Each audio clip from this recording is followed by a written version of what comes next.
Hello and welcome to my new video. I hope you're all doing well.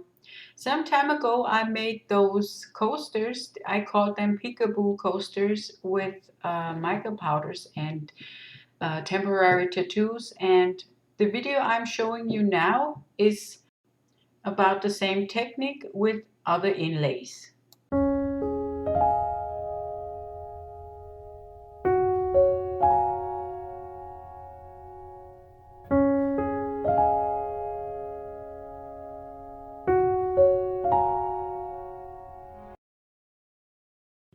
First I take double-sided adhesive tape and making a pattern into my mold, and I take this tape only because this is the strongest one I have, and this will adhere somewhat to the silicone mold.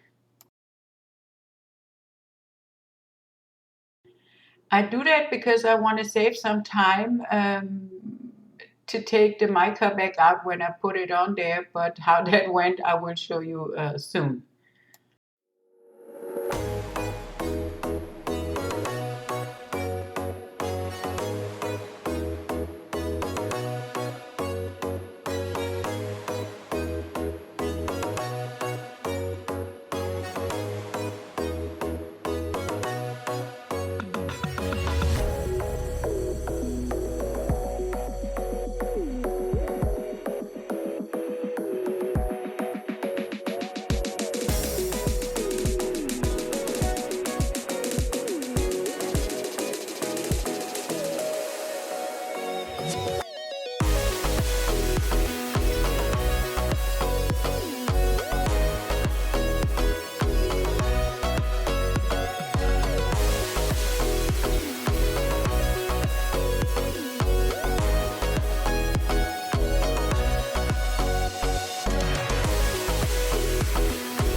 Now I take my chameleon mica powders and color my mold in different colors.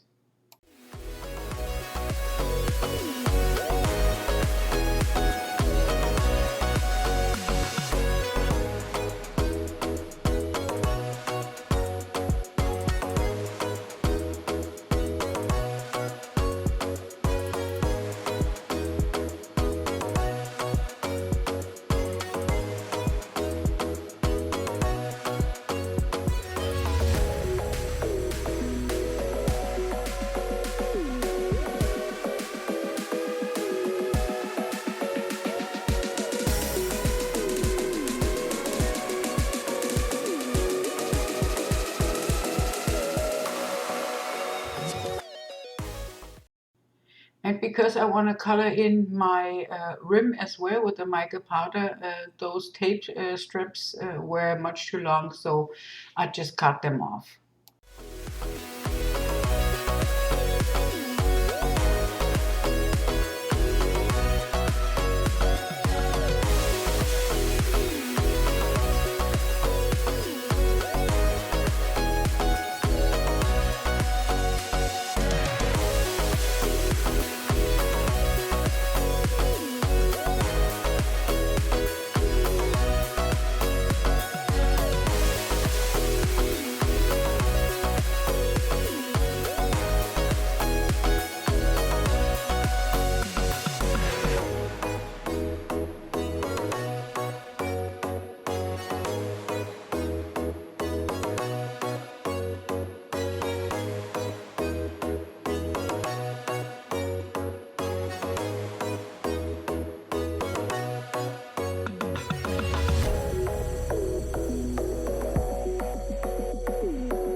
So I'm finished now, and now I'm taking off those tape stripes, and as you can see, um, the mica has left really crisp lines because of the tape, and yeah, I really like that.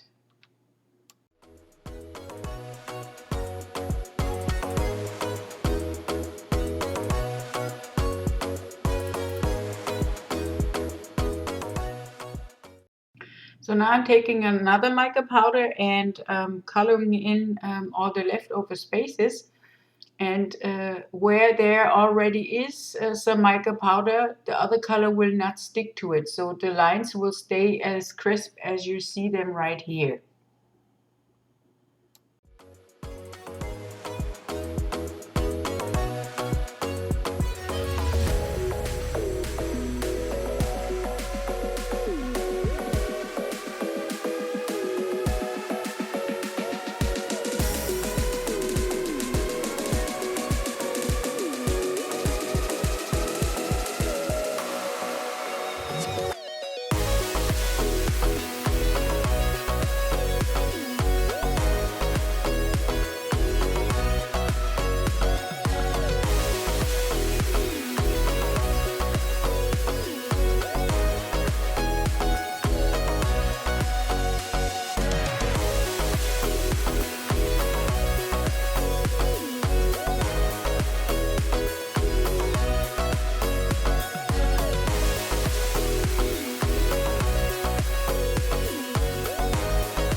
Now I color in my rim that didn't work before really good, and yeah, I just wanted the whole mica coverage.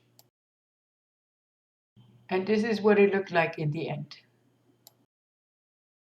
Now I put some isopropanol alcohol into a little cup and dip my Q-tip in there, and I'm removing in a circular way the mica on different spots of this mold. And you have to be careful that you really remove any mica that you not want there, because otherwise you will see that when you turn it around up on the front.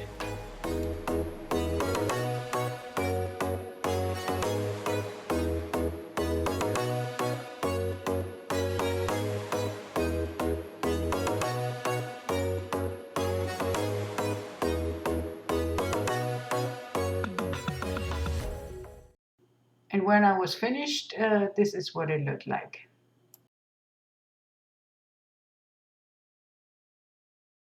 I mixed up some resin and I poured it into my mold, and I made sure that there is enough resin in there to cover the rim and the top side where the mica is at, just to seal it in a little bit and to have an evenly surface for the next step.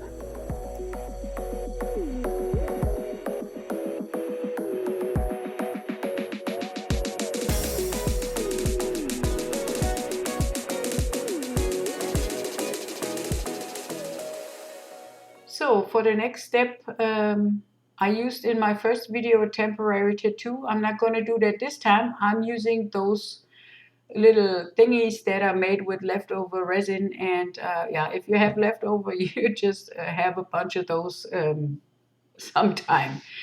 So I'm picking out the ones that I want to use, which are those flowers. I don't need that much, and yeah. What I'm doing here, I'm taking a marker and highlighting the shapes of those petals and the inside of the flower, because if you put them into the resin like that, the flower itself will disappear and you will see only a little bit of color on that spot. I don't know if you have tried this already when you want to put rhinestones in the resin. That works beautifully, but you will not see the rhinestones anymore when the resin is on top of them. So this is why I'm highlighting some parts of those little flowers.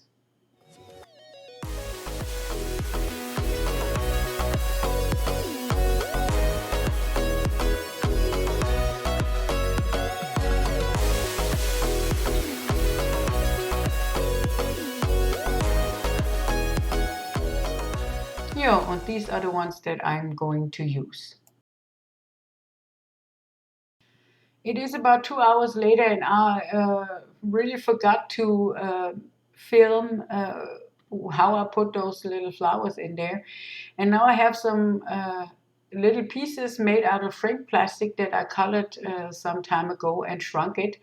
And yeah, this one just fell in there. I didn't really plan it, yeah, to put it on that spot. And shrink plastic tends to bow itself when you put it in the oven or use it with the heat gun. So I had a large bubble underneath that flower. Otherwise, I would have left it just where it fell on there. So as you can see, my resin is really gooey already, and yeah, I'm taking a little bit of that gooey resin and filling up the both part of that flower. Then when I put it back in, it will yeah, fill itself up. It won't be no bubble there anymore. And as you can see, I have in the on the spot where I took the flower out, I have some craters in there and some like mountains and valleys, and this looks really disgusting. And there is no worry really, because this is resin and it's not cured yet, and you just have to take your heat gun and heat the resin back up a little bit, and it will even out itself again, and then you can just put the flower back in on that spot. So as you can see here, I'm heating it, and it almost instantly yeah, leveled itself out again. So I'm putting those flowers on the spots where I removed the mica powder in the first layer, and because I want the flowers to peek through, but I do it slightly offset.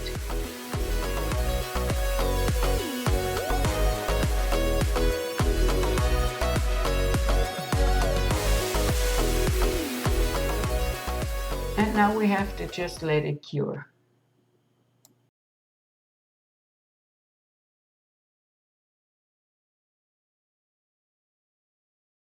After everything was cured, I had this interference mica powder and I put it into my resin, and this is what it looked like now. And yeah, I'm just pouring this over my little flowers there and filling up my mold up to the top with the whole resin.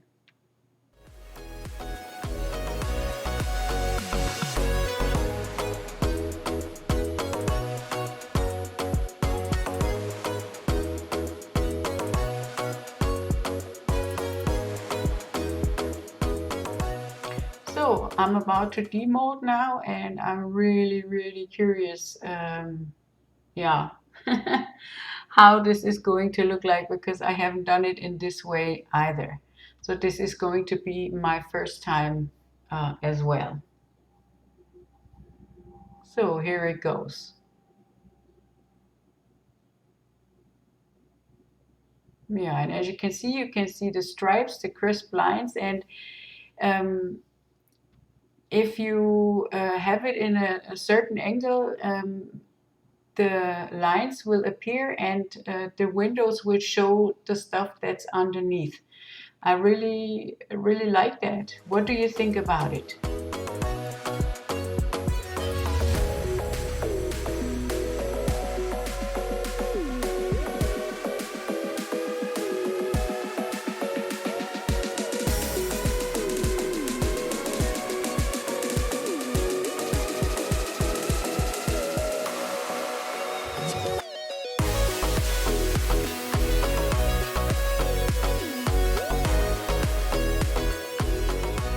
If you like my video, please give me a thumbs up. Subscribe to my channel, leave me a comment, ask questions. I always answer them, and I want to thank you for that already. I hope you had as much fun watching this video as I had making it, and yeah, if you have questions, just leave me in the comments. I will answer them, and I would really like to know what you think of that project. So I hope I see you in my next video. Until then, bye bye.